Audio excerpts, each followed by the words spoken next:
প্রিয় দর্শক, স্বাগত জানাচ্ছি আগামীর বাংলাদেশ অনুষ্ঠানে। আশা করি আপনারা ভালো আছেন, সুস্থ আছেন। আলোচনার শুরুতেই চলুন আমরা পরিচিত হয়ে নেই আমাদের আজকের দুজন অতিথির সঙ্গে। আজকে আমাদের সঙ্গে রয়েছেন গণ অধিকার পরিষদের সিনিয়র সহসভাপতি ও দলের মুখপাত্র জনাব ফারুক হাসান, রয়েছেন আমার দেশের সহযোগী সম্পাদক জনাব আলফা জানাম। আপনাদের দুজনকেই স্বাগত জানাচ্ছি।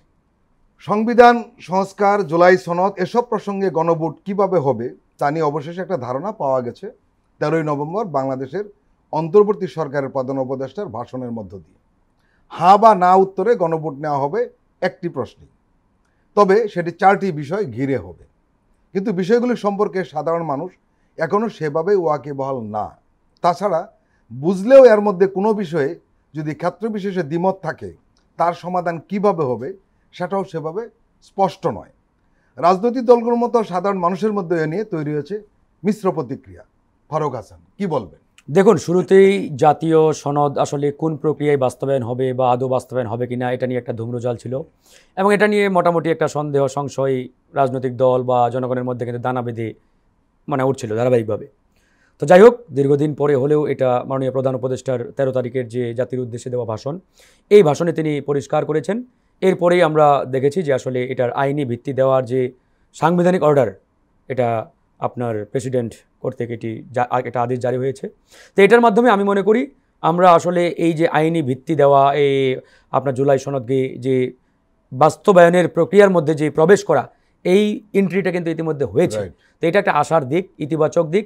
আসলে এখন কোন প্রক্রিয়ায় এটা আমরা গণভোটের ফিল্ডে এটাকে নিয়ে যাব, প্রশ্নটা কি হবে, এটাকে আসলে কোন মেকানিজমের মাধ্যমে এটা আমরা নিয়ে আসবো, এটা আসলে এখন আমাদের যারা সরকারের দায়িত্বে রয়েছেন, বিশেষ করে ঐকমত্য কমিশনে যারা দীর্ঘদিন কাজ করেছেন, আমি মনে করি তারা আসলে আপনার বিশেষজ্ঞদের মতামত নিয়ে একটা হলিস্টিক ওয়েতে একটা প্রশ্ন মার্কের মধ্যে সবগুলো বিষয়কে নিয়ে আসতে পারলে বোধহয় খুব একটা জটিল বলে এখানে কিছু থাকবে, এটা আমি মনে করি না। দেখেন, আপনার 77, আপনার 85, 91 প্রত্যেকটা আপনার গণভোটেই কিন্তু হলিস্টিক ওয়েতে একটা প্রশ্নের মধ্যে সবগুলো বিষয়কে নিয়ে আসছিল।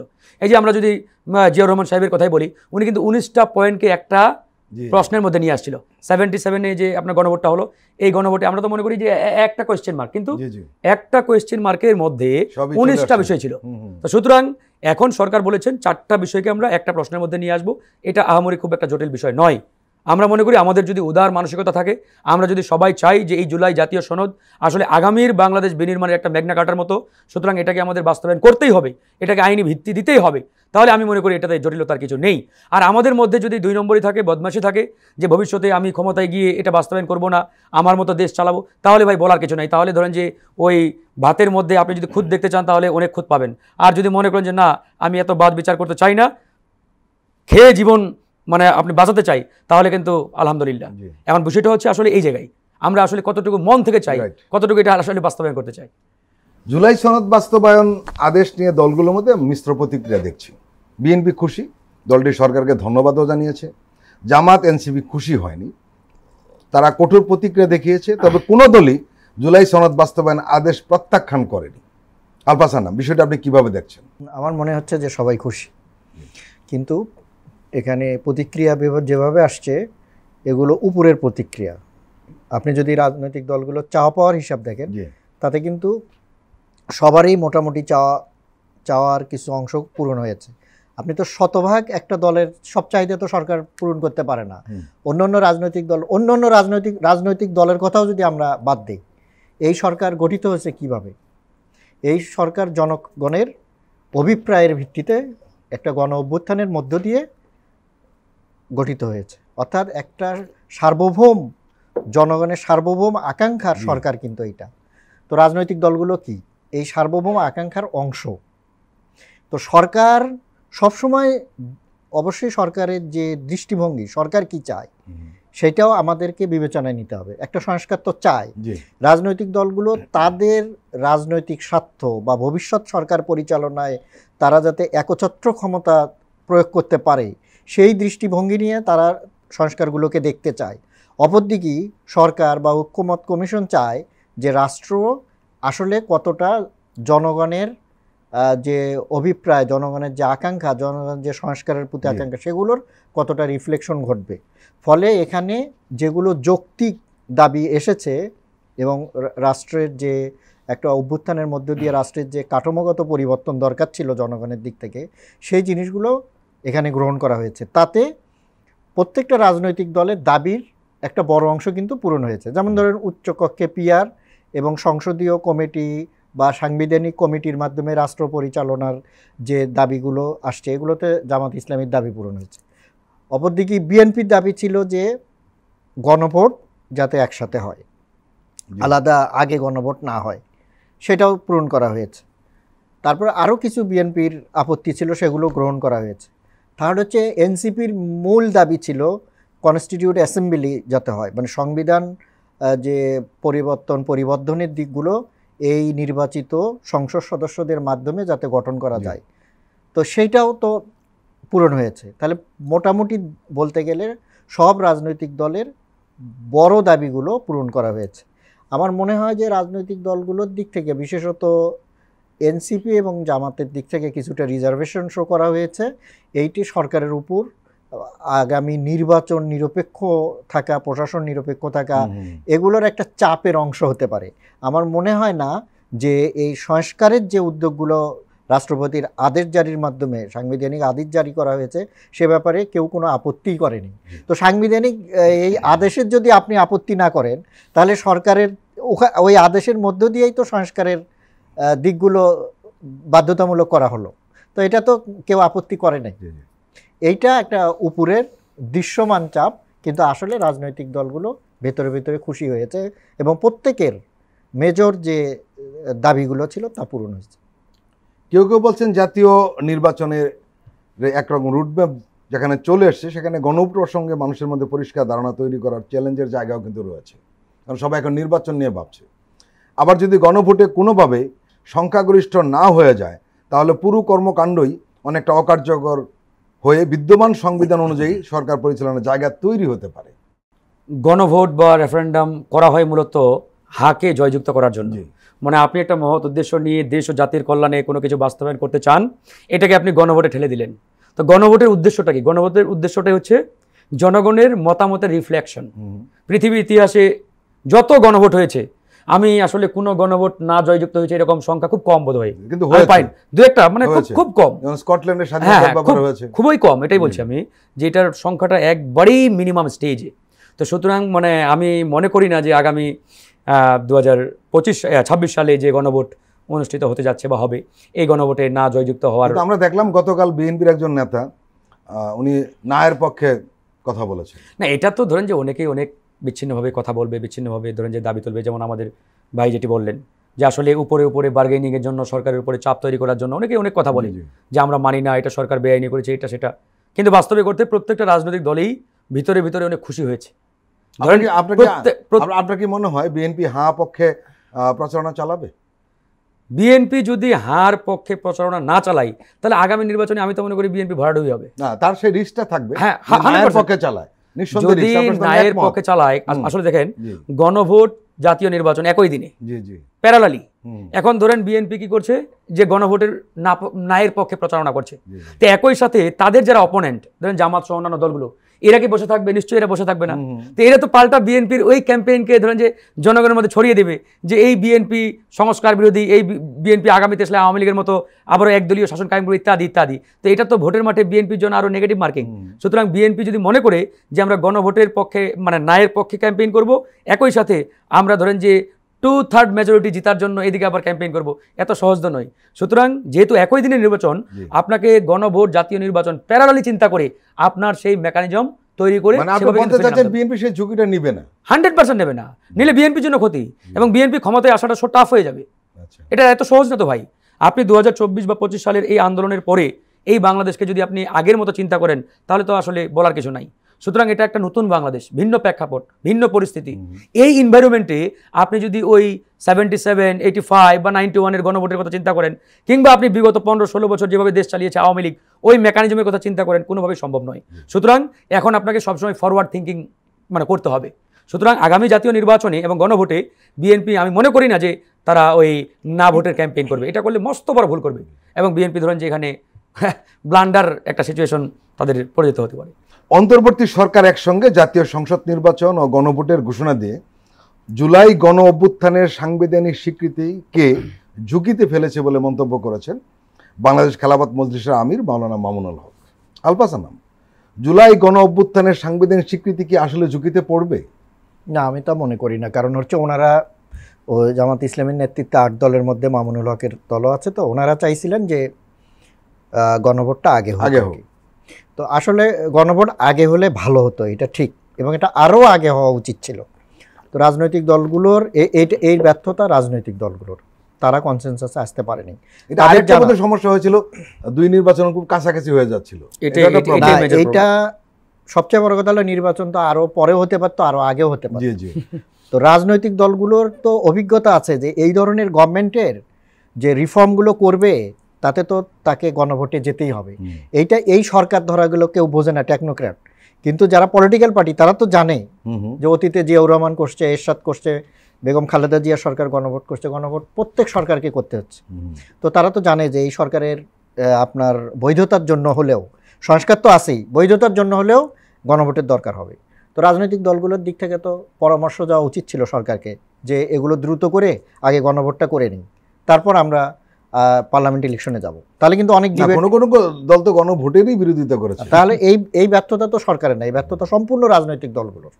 এবং আমি মনে করি না যে মামুনুল হক যেটা বলছেন যে সাংবিধানিক না, জুলাই গণ অভ্যুত্থান বিষয়টা সাংবিধানিক ঝুঁকিতে পড়তে পারে, উনি শুধু এটার কথা না, ওইটা উনি ওই সেন্সে বলছেন যে যদি আপনার এই না আসে বা এই সনদের, আমার মনে হয় না যে এইটা এইরকম পরিস্থিতি হবে। কেন হবে না? কারণ হচ্ছে যে এই গণভোটের বিপক্ষে রাজনৈতিক দলগুলোর অবস্থান নেওয়ার তেমন কোনো সুযোগ নেই। তারা যদি এই কোনো দল, যে দলে হোক, সে বিএনপি হোক বা যারাই হোক, তারা যদি এই পরিস্থিতিতে মনে করে যে শুধুমাত্র একটা নির্বাচন হবে আর ক্ষমতার ট্রানজিশনটা এখানে লক্ষ্য, তা তো মানুষ ভাবছে না। মানুষ তো আসলেই কিছু পরিবর্তন চায়। এখানে এই পরিবর্তনটা কি চায়? যে আগে প্রধানমন্ত্রীর যে একচ্ছত্র ক্ষমতা ছিল দেশ পরিচালনায়, আপনি ধরেন আপনার সর্বশেষ যে তত্ত্বাবধায়ক সরকার বাতিল করে দেওয়া হয়েছে, সেই পার্লামেন্টে বিএনপির কি কোনো উপস্থিতি ছিল? শেখ হাসিনা যা খুশি তাই করেছে। মানুষ তো এতটুকু বোঝে যে ওই রকম পরিস্থিতি যেন আর না হয়, এবং রাজনৈতিক দলগুলোও কিন্তু একমত যে ওই রকম পরিস্থিতি তারাও চায় না। তাহলে গণভোটের বিপক্ষে কিভাবে তারা অবস্থান নেবে? এবং এইটা আমি মনে করি যে রাজনৈতিক দলগুলোরই দায়িত্ব জনগণের কাছে। এই যে প্রশ্ন কেন জটিল, এগুলো মানুষ বুঝবে কিনা, এগুলো কোনো কিছুই না। রাজনৈতিক দল বুঝাবে কেন তার পিএস সিস্টেম দরকার। হ্যাঁ, গ্রামের মানুষ পিএস সিস্টেম হয়তো বুঝতেছে না এই মুহূর্তে, আপনি বুঝা দেন। এই বোঝানোর দায়িত্ব তো রাজনৈতিক দলগুলোর, তারা দেশের সাথেই তো এটা বুঝাতে হবে। তো এইটা আমি মনে করি না যে কোনো ঝুঁকিতে পড়বে। জি, প্রিয় দর্শক, আমরা এখন একটি বিরতি নিচ্ছি, আপনারা আমাদের সঙ্গেই থাকুন।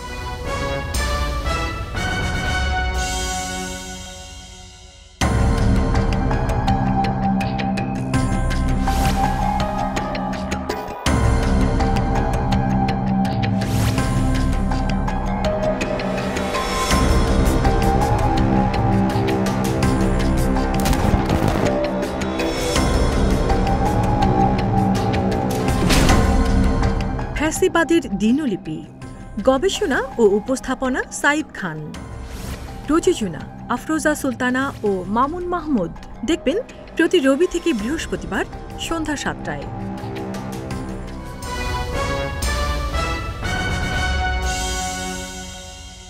প্রিয় দর্শক, আবারও স্বাগত আগামীর বাংলাদেশ অনুষ্ঠানে।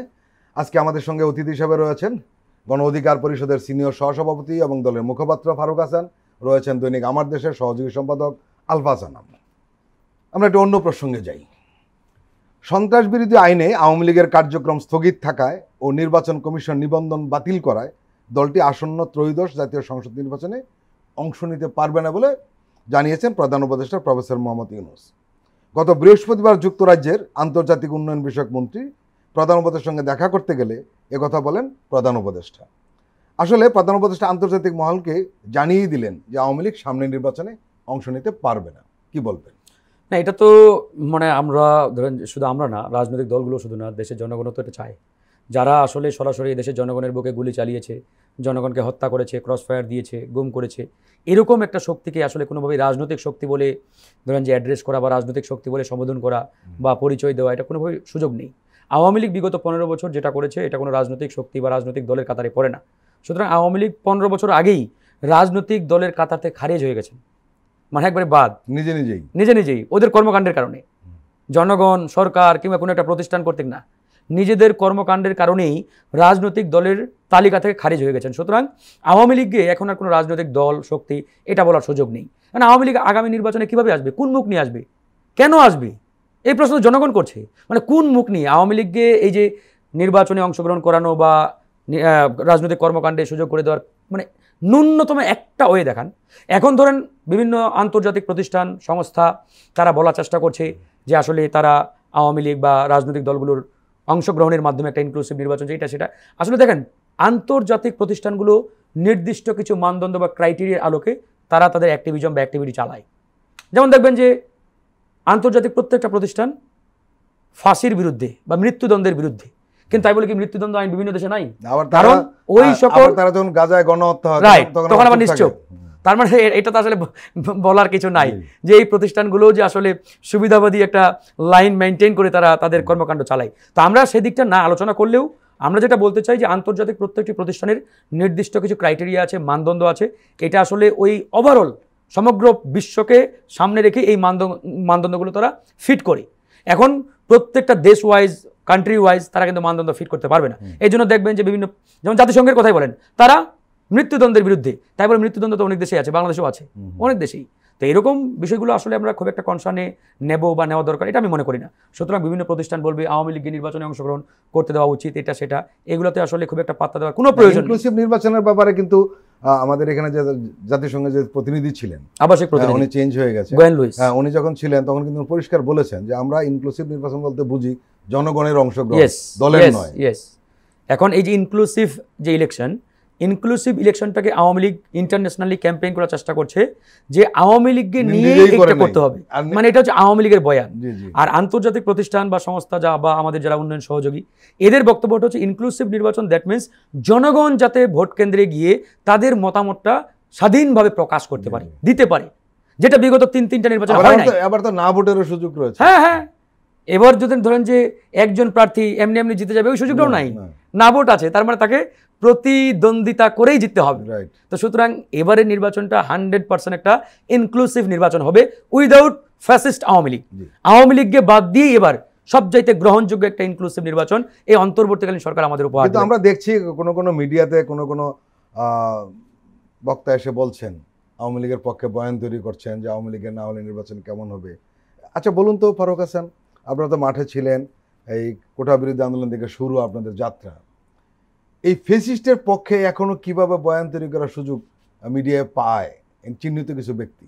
এটা আসলে আমাদের ব্যর্থতা।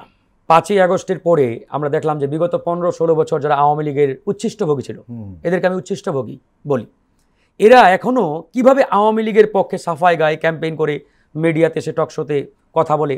মানে আমি এখন ধরেন একটা টেলিভিশন পরিষ্কারভাবে জানে যে ওই লোকটা ফ্যাসিস্ট এবং বিগত 15 বছর এই ফ্যাসিবাদের দোসর ছিল, তারপরেও ওই ফ্যাসিস্টকে কিভাবে তারা আমন্ত্রণ করে, কিভাবে গেস্ট করে, আই ডোন্ট নো।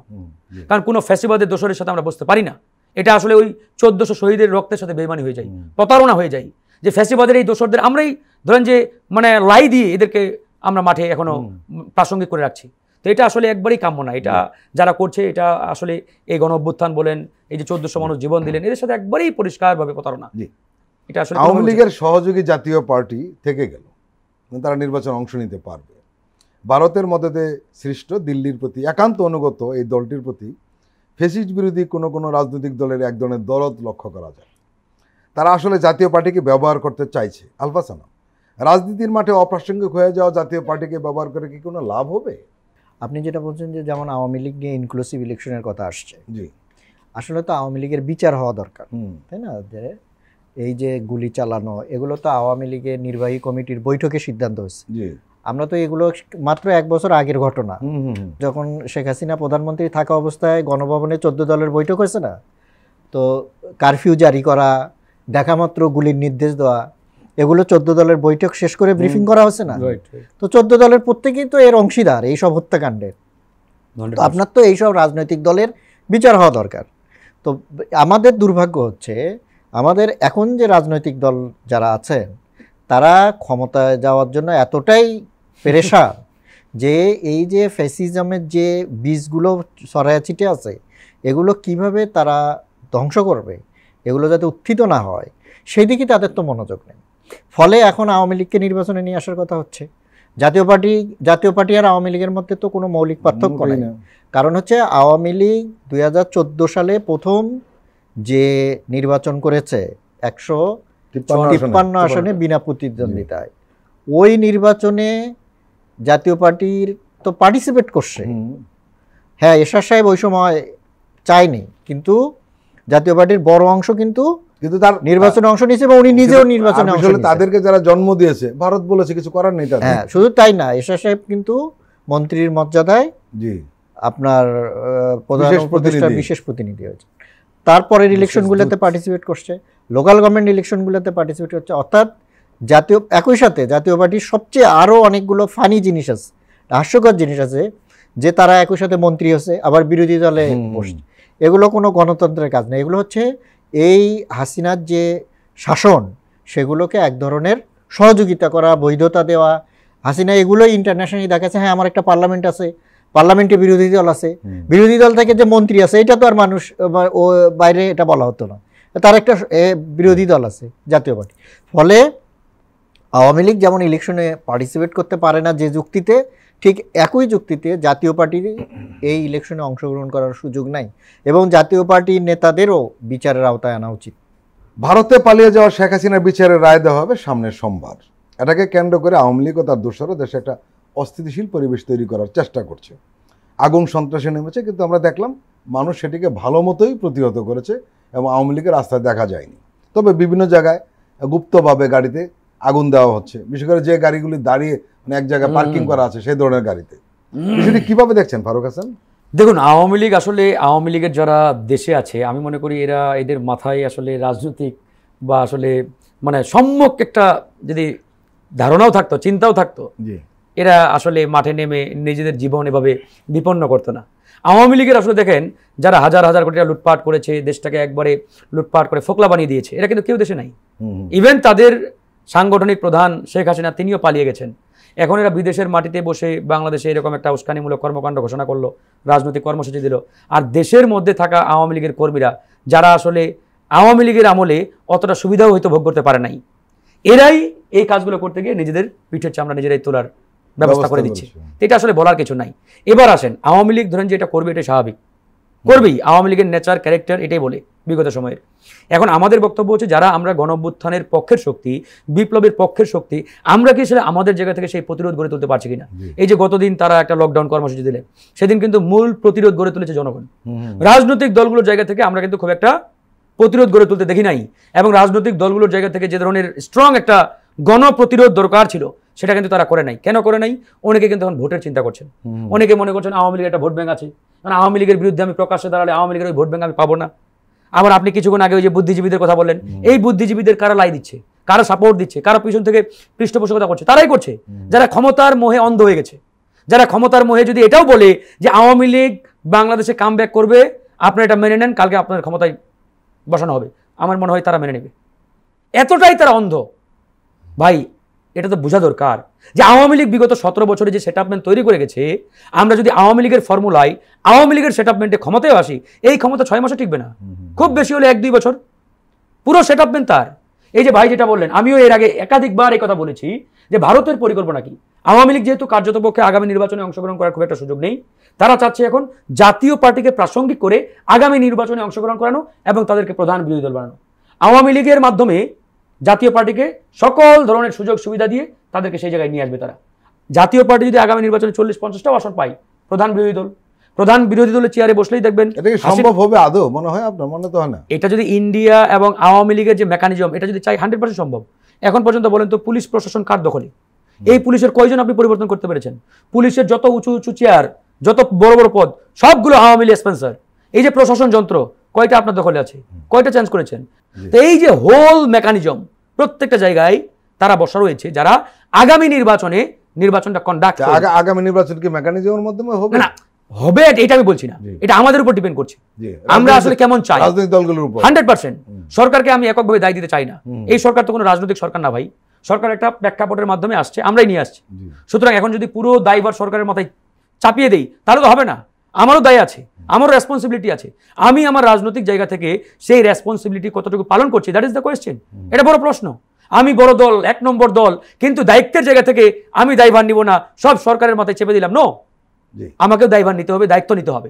এখন দায়িত্ব নিয়ে আমি যদি আগামী 17 তারিখ রায় হওয়ার কথা, জি। রায়ের ডেট ঘোষণা করা হয়েছে, এখন আওয়ামী লীগ ওই দিন আগুন সন্ত্রাসের ঘোষণা দিয়েছে, তারা জ্বালাও পোড়াও শুরু করবে। এখন আমরা যদি জনগণের সাথে নিজেরাও মাঠে থেকে গণপ্রতিরোধ করে গড়ে তুলতে পারি, তাহলে আওয়ামী লীগ 1 সেকেন্ডের জন্যও না, মাটি থেকে সাহস মাথা পাবে উঁচু না। করার জি, সাহস জি, পাবে না। জি। আর আমরা যদি ওই ভোটের চিন্তা করি, ক্ষমতার চিন্তা করি, তাহলে বলার কিছু নাই, সাধারণ মানুষ আবারও পুড়বে, আবারও মরবে, জি। আর আমরা ক্ষমতার মোহে অন্ধ থাকবো।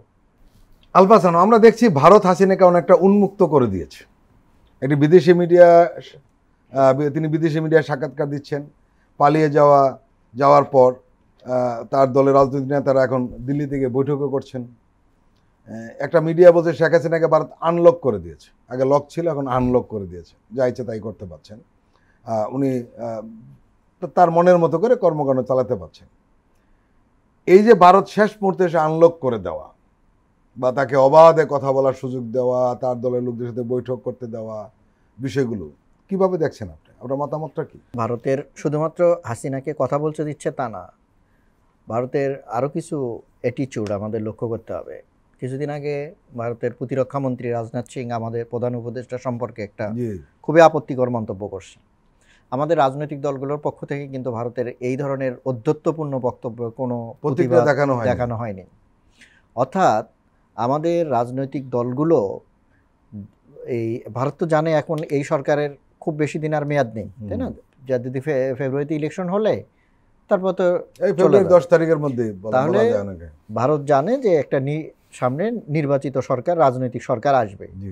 তাহলে রাজনৈতিক দলগুলোর সাথে ভারতের একটা বোঝাপড়া বা ভারতের একটা যোগাযোগ কোনো না কোনোভাবে হয় বা হচ্ছে। এটা হওয়াটাই স্বাভাবিক, এটা অস্বাভাবিক কিছু না। কিন্তু প্রশ্ন হলো, তাহলে ভারত কি কোনো ইঙ্গিত পাচ্ছে আমাদের রাজনৈতিক দলগুলোর দিক থেকে যে তারা হাসিনার ব্যাপারে কোনো নমনীয় পজিশন নিছে? এটাকে আমরা মনে করি যে এই যে ভারতের দিক থেকে হাসিনাকে কিছুটা আপনি বলছেন আনলক করে দেওয়া, এর সাথে আমাদের আভ্যন্তরীণ রাজনৈতিক সম্পর্ক আছে এবং রাজনৈতিক দলগুলোর ফেইলিওর, ব্যর্থতা আছে। রাজনৈতিক দলগুলোর কড়াভাবে বলা উচিত যে তারা হাসিনাকে এইভাবে দেখতে চায় না, হাসিনাকে তারা বিচারের মুখোমুখি করতে চায়।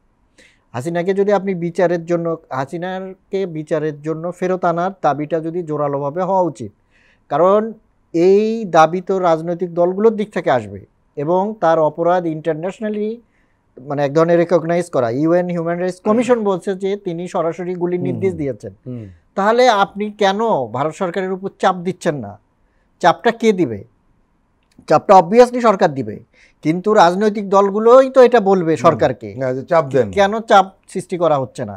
অর্থাৎ রাজনৈতিক দলগুলোর চাপটাই সরকার চাপ হিসাবে। কিন্তু আমরা এখানে রাজনৈতিক দলগুলোর এক ধরনের নমনীয় নীতি দেখছি, প্রধানত প্রধান রাজনৈতিক দলটি। এইটা খুবই দুর্ভাগ্যজনক এবং এই সুযোগটাই ভারত নিচ্ছে। এবং আরেকটা হচ্ছে যে দেখেন, এরপরও আমি বলবো যে হাসিনা খুব ভালো অবস্থায় আছে, আমি তা মনে করি না। তিনি এখনো ভালনারেবল অবস্থায় আছে। আমরা দেখলাম যে এবার ভারতের কিছু সংখ্যক মিডিয়া তারা যে মানে বাংলাদেশে যে লকডাউন কর্মসূচি দিল সেটা যে ব্যর্থ হয়েছে এই বিষয়ে তারাও কিন্তু মন্তব্য করেছে। কেউ কেউ এমন হেডলাইন দিয়েছে হাসিনা হেরে গেছে, ইউনূস জিতে গেছে, এরকম ধরনের শিরোনাম আমরা লক্ষ্য করেছি। এর মানে এখানে যে সারা ফেলেনি, মানুষ যে চায় না আওয়ামী লীগকে, এটা তো প্রমাণ হয়েছে। হ্যাঁ, এটা তো অবশ্যই। এটা তো আপনার আরেকটা হচ্ছে যে এই ইন্টারভিউগুলো হাসিনা কিন্তু মুখোমুখি ইন্টারভিউ দেয় না, সব মেইলে, ইমেইলে দিয়েছে। উনি লিখেছে এই ইন্টারভিউ না অন্য কেউ লিখেছে এটা তো আমরা জানি না। তবে এই ইন্টারন্যাশনাল মানে মিডিয়াতে তার এই এক ধরনের এক্সপোজার আসছে, এটা সত্য। এই এক্সপোজারটা দিয়ে ভারত সরকার বাংলাদেশের জনগণের প্রতি এক ধরনের অসম্মান এবং অশ্রদ্ধা প্রদর্শন করছে। বাংলাদেশ একজন পতিত স্বৈরাশাসককে, একজন খুনিকে যেভাবে এক্সপোজার দেওয়ার ব্যবস্থা করছে ভারত সরকার, তার মধ্য দিয়ে বাংলাদেশের মানুষের যে আপনার একটা অভ্যুত্থানের প্রতি ভারত সরকারের যে স্বীকৃতি এবং সম্মান দেওয়া উচিত ছিল সেটা তারা দেয়নি। তাহলে কি সেটাই হলো যে বাংলাদেশের জনগণ নয়, হাসিনা কেন্দ্রিক এখনো দিল্লি মানে ঘুরপাক খাচ্ছে, এই তো? সেইটা আপনি বলতে পারেন, কিন্তু হাসিনা বাংলাদেশের জনগণের অভিপ্রায়ের প্রতি অতটা জি আন্তরিক না। সে রাজনৈতিক একটা কোটারি, একটা দল, একটা গোষ্ঠী, সবসময় সেটা আওয়ামী লীগ হোক বা অন্য দলই হোক, তাদের একটা গোষ্ঠীর সঙ্গে সম্পর্ক তৈরি করার চেষ্টা করে গেছে। এই জন্যই ভারতের সাথে এখনো বেরোতে পারেনি। আর ভারতের সাথে বাংলাদেশের যে সম্পর্কটা সাস্টেনেবল হয় না, সরকার আসার সাথে সাথে এর একটা আপস অ্যান্ড ডাউন হয়, এবং বাংলাদেশের মানুষের মনে ভারত সম্পর্কে যে এক ধরনের অনাস্থা, এটা তার কারণ। কারণ জনগণের সাথে সম্পর্ক গড়ে তোলার ব্যাপারে ভারত আগ্রহী না। প্রিয় দর্শক, আমরা আবার একটি বিরতি নিচ্ছি, আপনারা আমাদের সঙ্গেই থাকুন।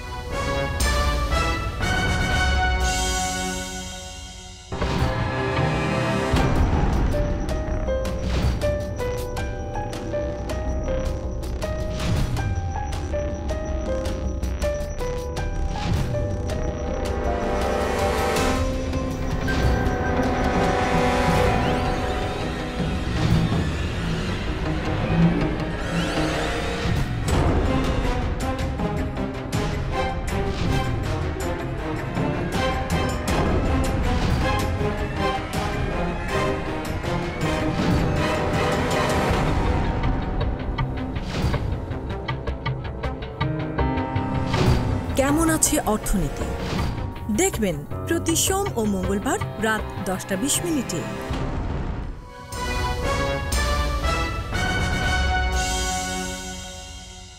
প্রিয় দর্শক, আবারও স্বাগত আগামীর বাংলাদেশ অনুষ্ঠানে। আজকে আমাদের সঙ্গে আলোচনায় রয়েছেন গণ অধিকার পরিষদের সিনিয়র সহসভাপতি এবং দলটির মুখপাত্র ফারুক হাসান, রয়েছেন দৈনিক আমার দেশের সহযোগী সম্পাদক আলফাজ আনাম। জুলাই সনদ বাস্তবায়ন আদেশ নিয়ে দলগুলোর মধ্যে মিশ্র প্রতিক্রিয়া থাকলেও সবাই নির্বাচনে নেমে পড়েছে, এটাই হলো বাস্তবতা।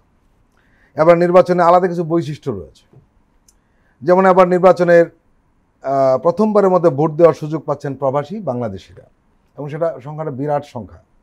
এ লক্ষ্যে ভোটার নিবন্ধন অ্যাপ চালু করা হচ্ছে।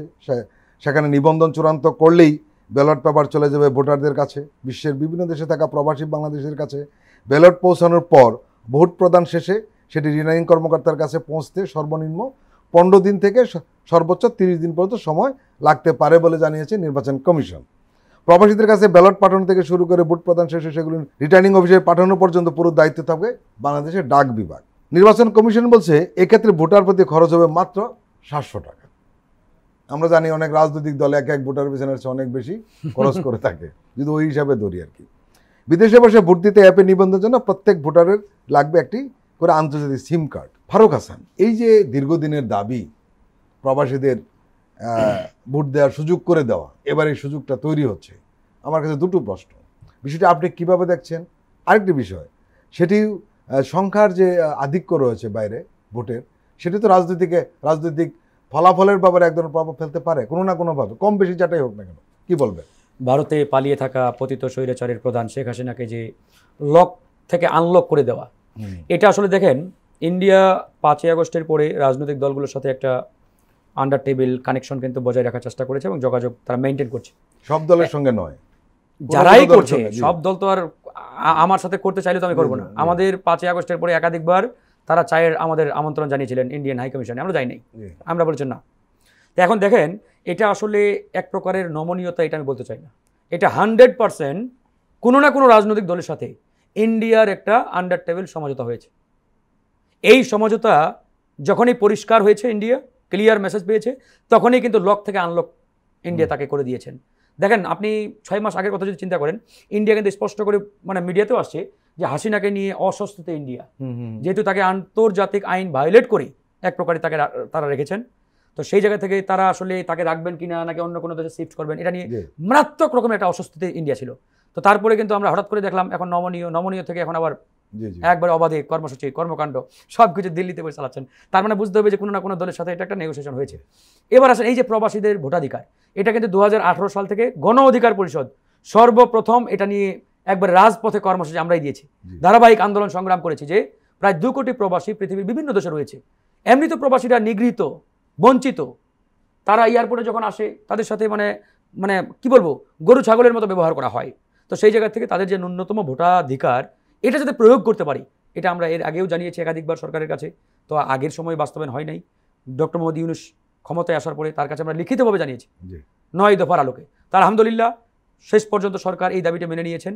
এখন আসলে যেহেতু হিউজ অ্যামাউন্ট অফ ভোটার পৃথিবীর বিভিন্ন দেশে রয়েছে, এটা আসলে আগামী নির্বাচনে জয় পরাজয়ের অনেকটাই মানে মানদণ্ড হিসাবে সামনে দাঁড়িয়ে যেতে পারে।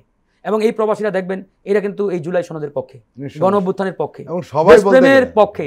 সুতরাং যারা আসলে ওই ধান্দাবাজি রাজনীতি করতে চাই, ওই আওয়ামী লীগের স্টাইলের রাজনীতি আবারও প্রতিষ্ঠা করতে চাই, বিগত সময়ের মতো ফ্যাসিজম কায়েম করতে চাই, এদের জন্য এই প্রবাসীদের যে ভোটাধিকার বা ভোটার, এই ভোটাররা আসলে একটা হুমকি বলে আমি মনে করি তাদের কাছে দাঁড়াতে পারি। তো সুতরাং কেউ যদি মনে করে থাকে যে আমরা ওই যা ইচ্ছা তাই করবো, জুলাই সনদ বাস্তবায়ন করবো না, আগামীতে এসে আবার আওয়ামী স্টাইলে দেশ চালাবো, তারা কিন্তু আসলে সেটা করতে পারবে বলে মনে হয় না। সেই চিন্তার আলোকেই প্রবাসীরা বুঝে শুনে জেনে যোগ্য দেশপ্রেমিক গণ অভ্যুত্থানের পক্ষের শক্তিকেই তারা বোধহয় ভোট দেবেন, এটা আমার বিশ্বাস। এবং তাদের এই ভোটিংয়ের মাধ্যমে হয়তো হিতে বিপরীত হয়ে যেতে পারে। এখন আমার যেটা আসলে আশঙ্কা, ভোটটা আসলে সুষ্ঠু হবে কিনা। ভোট যদি নিরপেক্ষ, অবাধ, সুষ্ঠু হয়, তাহলে আমরা যত ইকুয়েশন করি, মেকানিজম করি, সমীকরণ করি, যত আমরা ওই আপনার কি বলে সার্ভে করি, কোনো সার্ভেই আপনার খাটবে না। আপনারা কি এই আশঙ্কা থেকে মুক্ত হতে পারছেন? এখন পর্যন্ত পারি নাই, অনেস্টলি বলছি। কারণ এখন পর্যন্ত সামগ্রিক যে পরিবেশ, নির্বাচনী যে এনভায়রনমেন্ট, এটা আসলে সেই আলামত আমাদের সামনে শো করে না। আমার কেন জানি মনে হচ্ছে যে আসলে এই হোল ফাংশনগুলো যেভাবে সামনের দিকে আগাচ্ছে নির্বাচন কেন্দ্রিক, তারা আসলে নির্দিষ্ট একটা গোষ্ঠীকে প্রিভিলেজ দেওয়ার জন্য আসলে কাজ করছে কিনা, এটা কিন্তু একটা সন্দেহের জায়গা আমাদের রয়েছে। সুতরাং এই জায়গাতে আসলে আমরা আরেকটু দেখব কিছুদিন, প্রয়োজনে আমরা কিন্তু এটার বিরুদ্ধেও প্রয়োজনে কথা বলবো, রাজপথে নামবো। কারণ আমাদের নির্বাচনটা অবাধ সুষ্ঠু করাটা জরুরি। নির্বাচন হলেই হবে না, নির্বাচন এর আগেও 12টা হয়েছে খাতা কলমে, কিন্তু নির্বাচনের মাধ্যমে জনগণের সরকার কয়বার প্রতিষ্ঠা হয়েছে বলেন? হয়নি তো ভাই। 2008 সালে নির্বাচনের কথা বললে ওটা তো মেকানিজম, ওই চোখের সামনে ধরেন যে একবারে অবাধ সুষ্ঠু নির্বাচন, কিন্তু বাস্তবিক অর্থে তো অবাধ সুষ্ঠু ছিল না, একবারে মেকানিজমের নির্বাচন ছিল। তো আমরা তো আগামীতে এরকম মেকানিজমের নির্বাচন হতে দেব না, এদেশের মানুষ দেবে না ভাই, যে যতই চিন্তা করুক চেষ্টা করুক, হবে না। আলফা জানাম আরও কয়েকটি বিষয়ে কিন্তু একটা নতুন বৈশিষ্ট্য যোগ হচ্ছে এবারে নির্বাচনে। সরকারি চাকরিজীবীরা যারা ভোটের দায়িত্ব পালন করে তারাও ভোট দিতে পারবেন পোস্টাল ব্যালটের মাধ্যমে। 31টি কারাগারে বন্দী এবং কয়েদিরাও ভোট দিতে পারবেন। এবং আরও কিছু বিষয় যেটা যোগ হয়েছে, বহুল আলোচিত, সেটি হলো যে নির্বাচনে জুটে গেল নিজ দলের প্রতীকে নির্বাচন করতে হবে। আমরা দেখছি ছোট দলগুলো নিজেদের দলের প্রতীককে পরিচিত করার জন্য মাঠে নেমে গেছে ইতিমধ্যে। কারণ তারাও ধরে নিয়েছে যে ঠিক আছে, ভোট যদি বাড়ে তাহলে উচ্চকক্ষে যাওয়ার একটা সুযোগ তৈরি হবে। আরেকটা বৈশিষ্ট্য যেটা, পোস্টার ব্যবহার করা যাবে না, নির্দিষ্ট সংখ্যক বিলবোর্ড ব্যবহার করা যাবে। সাধারণ মানুষ কিন্তু এগুলো বেশ ইতিবাচক হিসাবে দেখছে। আমার মনে হয় যে রাজনৈতিক দলগুলো যদি এটা মেনে চলে তাহলে সেটা অন্যরকম একটা নির্বাচনের আবহাওয়া তৈরি করবে। আপনার কি মনে হয়? আমাদের রাজনৈতিক সংস্কৃতি এবং নির্বাচনী সংস্কৃতিতেও পরিবর্তন আনা দরকার। যেমন ধরেন এই যে পোস্টারে না করে বিলবোর্ড করা, এগুলোতে নির্বাচনী ব্যয় কমে আসবে এবং পরিবেশ বা আপনার দেখতেও খারাপ লাগে, ওইটা আর কি, যে লক্ষ লক্ষ চোখের পোস্টার, দৃষ্টিনন্দনতা, এগুলো অনেক সময় মফস্বলের ছোট ছোট রাস্তাগুলো পরিবেশেরও ক্ষতি, চলাচল করাও কঠিন, অর্থের অপচয়, পরিবেশের ক্ষতি। তো এগুলো একটা ভালো দিক। কিন্তু যে আর যে জিনিসগুলো, পোস্টাল ভোট, প্রবাসীদের ভোট, কারাগারের ভোট, এগুলো এবারে প্রথম হচ্ছে, এগুলো একটা চ্যালেঞ্জ। যদিও এই সিস্টেমগুলো আরও ডেভেলপ করা এখন থেকে, যাতে এগুলো নিয়ে বিতর্ক তৈরি না হয়, সেই দিকে নির্বাচন কমিশনকে এখন থেকে নজর দিতে হবে। এবং এই ভোটগুলো কিভাবে আগে নেওয়া যায় কিনা, ফলাফল ঘোষণায় যদি আপনি প্রবাসীদের ভোট আগে নেন, যেটা আমেরিকাতে আছে, যে আগেই ভোট হয়ে যায়, এগুলো নিশ্চয়ই আগে হয়ে যাবে। এবং কারাগারের ভোটগুলো এগুলোও আগে নেয়া, ভোটের 3 দিন আগে, 7 দিন আগে, হ্যাঁ, এবং রেডি রাখা, তাহলে ফলাফল ঘোষণাতে একসাথে ফলাফলগুলো ঘোষণা হবে, কন্ট্রোভার্সি কম হবে। এবং এই ব্যাপারে এখন থেকেই নির্বাচন কমিশনকে সতর্ক থাকতে হবে, সজাগ থাকতে হবে, যাতে বিরোধী রাজনৈতিক দলগুলো এগুলো নিয়ে কোনো বিতর্ক সৃষ্টি করতে না পারে এবং নির্বাচনটা যাতে গ্রহণযোগ্য হয় আর কি। আরেকটা বিষয় আপনি নিশ্চয়ই দেখেছেন, একটা সিদ্ধান্ত হয়েছে যে 2-1টি কেন্দ্র ভোট গ্রহণ স্থগিত হলেও আসনের ফলাফল ঘোষণা করে দেওয়া, একদম ভোটের হিসাব করে। এবার বলা হচ্ছে টোটাল আসনেই ভোটার নির্বাচনটা স্থগিত করে দিতে পারে। এটা একটা ভালো সিদ্ধান্ত।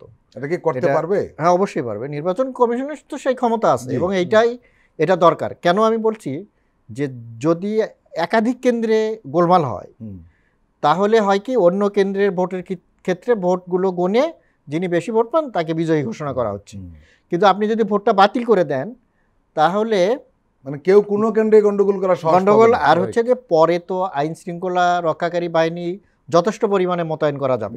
ধরা যাক 20টা আসনে বন্ধ করে দিলাম, তো এটা তো 15 দিন পরে ইলেকশন হবে সেই 20টা আসনে, তখন তো আপনি ল এনফোর্সিং এজেন্সি খুব ভালোভাবে মোতায়েন করা যাবে আর কি, ফলে আর গোলমাল করার সুযোগ থাকবে। আপনি কি মনে করেন বড় দলগুলোর জন্য এটা সতর্কবার্তা? অবশ্যই এটা সতর্কবার্তা, এবং বড় দলগুলো উচিত হবে যে এই ধরনের পরিস্থিতি যাতে সৃষ্টি না হয়, তারা এখন থেকে যেন তাদের নেতাকর্মীদেরকে, আপনার ইলেকশন যদি বেশি সংখ্যক আসনে যদি ভোট স্থগিত হয় সরকার গঠনও কিন্তু বিলম্বিত হবে, অবশ্যই বিলম্ব হবে। তো সেই জন্য যাতে কোনো ধরনের সংঘাত সংঘর্ষ ব্যালট পেপার ছিনতাই জোরপূর্বক ভোট দেওয়ার ঘটনা না ঘটে, সেজন্য নেতাকর্মীদেরকে রাজনৈতিক দলগুলো যেন এখন থেকেই সতর্ক রাখে আর কি। এইটা ভালো পদক্ষেপ। ফারুক হাসান, এই যে নির্বাচনী প্রতীক ছোট দলগুলো নিজেদের নির্বাচন প্রতীক নেই, এখন নির্বাচনে নামছে, এই বিষয়টিকে অনেকেই কিন্তু ইতিবাচক হিসাবে দেখছেন, কিন্তু ছোট দলের নেতারা খুব বেশি ইতিবাচক হিসাবে দেখতে পাচ্ছেন না, কি বলবেন? না, এটাকে আমরা আসলে স্বাগত জানিয়েছি এবং আমরা মনে করি এটা একটা যুগান্তকারী সিদ্ধান্ত। আমি একটা দল করি, আমার একটা প্রতীক আছে, এটা তো গর্বের বিষয় ভাই। আমি আমার দল করি, আমি আমার একটা দলের প্রতীক নিয়ে নির্বাচন করব, সেটা না করে আমি যদি অন্য দলের উপরে, অন্য দলের প্রতীকের উপরে ভর করে নির্বাচন করতে চাই, তাহলে তো আমার দল করার দরকার নেই, আমি ওই দলে জয়েন করলেই পারি। তা আমরা আসলে নির্বাচন কমিশনের যে সিদ্ধান্ত যে জোট হলেও নিজ দলের মার্কায় নির্বাচন করতে হবে, আমরা এটাকে স্বাগত জানিয়েছি এবং আমরা কিন্তু আসলে ট্র্যাক নিয়ে মানে মাঠে কাজ করতেছি। আমি আমার নির্বাচনী এলাকা ঠাকুরগাঁও 2 ব্যাপকভাবে মুভমেন্ট চালাচ্ছি আমি ট্র্যাক মার্কা নিয়ে। সুতরাং আমরা চাই আগামী নির্বাচনে আমরা আমাদের দলীয় প্রতীকে নির্বাচন করব, আমাদের এই মার্কাকে আমরা পরিচিতি করতে চাই, জনগণের মাঝে নিয়ে যেতে চাই, যাতে আমরা আগামীতে এককভাবে ক্ষমতায় আসতে পারি। ইতিমধ্যে আমরা লক্ষ্য করেছি ছোট ছোট দলগুলোর মার্কা কি অনেকে জানতো না, জানা শুরু হয়েছে। হ্যাঁ, অফকোর্স এটা তো ভালো সিদ্ধান্ত, এটাতে বলছি। এখন কেউ যদি কারো দলের উপরে কনফিডেন্স না থাকে, নিজের উপরে, নিজের মার্কার উপরে, তাহলে তো আসলে বলার কিছু নাই। তাদের উদ্দেশ্যে আমার একটাই বক্তব্য যে ভাই আপনারা আপনাদের দল বাদ দিয়ে যে মার্কার উপরে কনফিডেন্স আছে ওই মার্কায় চলে যান, তাহলে বেটার হবে। তবে এই সিদ্ধান্তকে আমরা ইতিবাচকভাবেই দেখছি আসলে। হ্যাঁ, এটা আসলে করা উচিত। ফারুক হাসান এবং আলফা হাসানাম, আপনারা দুজনে আমাদের দীর্ঘ সময় দিলেন, আপনাদেরকে আন্তরিক ধন্যবাদ। জি, ধন্যবাদ। প্রিয় দর্শক, আজকের অনুষ্ঠান আমরা এখানে শেষ করছি। আপনারা ভালো থাকবেন, সুস্থ থাকবেন। আল্লাহ হাফেজ।